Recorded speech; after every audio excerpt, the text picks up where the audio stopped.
original door left in here over 200 years ago. And this happens to be names of descendants of the captives. And so year of 2019, some of the descendants came to visit the castle. And when they came, they left their names here to show that indeed they came to visit the ancestors.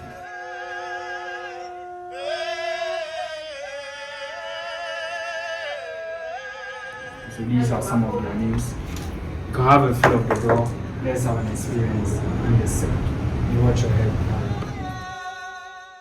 So we've entered the cell door, and this is where they would bring the enslaved Africans who they could not break. They would bring them here to die.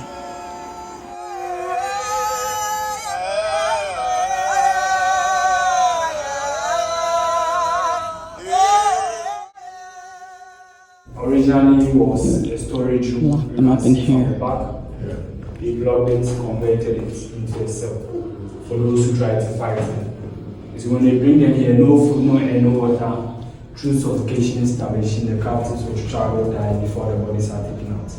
When they bring them, 3 heavy doors are locked down on them.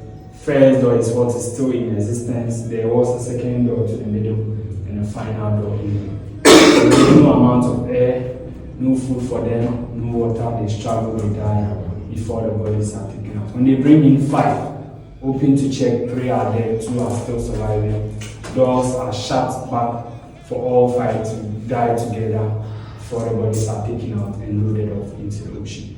We have not been here after 5 minutes and we can feel the heat in here. How much more the ancestors held here for hours and days. They struggled, they died before the bodies are taken out. Oh. So they couldn't even just shoot them to put them out of their misery. They brought the enslaved Africans. Would not stop fighting and lock them up in this dungeon with no air and no food to starve and to die. And then they would throw them out into the ocean, which our guide just told us. They claimed the Atlantic Ocean as a mass grave for the enslaved Africans.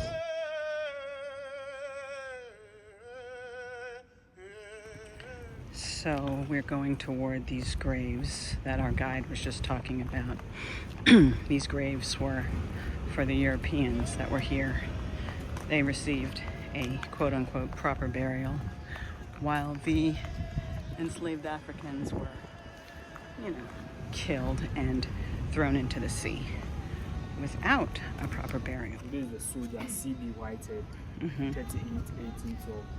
This is Letitia Elizabeth Landon, the wife of Captain George McLean, 36 years, 1838. And this is Captain George McLean himself, age 46, 1847. Okay. You see Quaque to the other side. Yeah, they buried the black man over there. They gave him a grave, but he still had to be over there.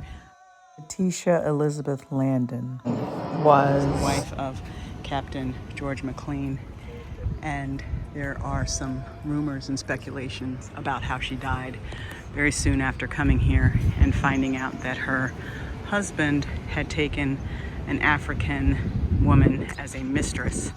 She died. There's speculation that she either killed herself or was poisoned by the mistress.